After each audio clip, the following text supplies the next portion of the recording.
Yan, magandang umaga guys. Andito na ako sa aking pinagtatrabahuhan.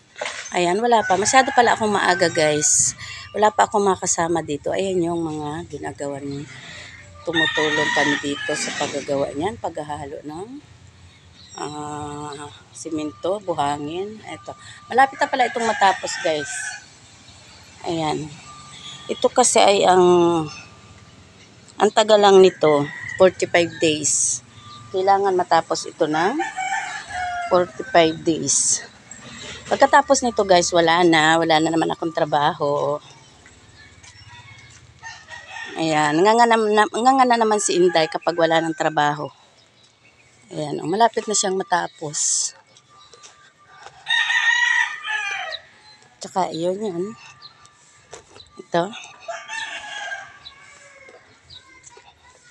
Ayan. Ayan, ang deposito ng CR at lababo.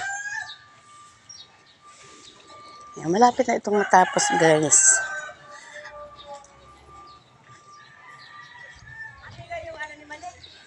Ay,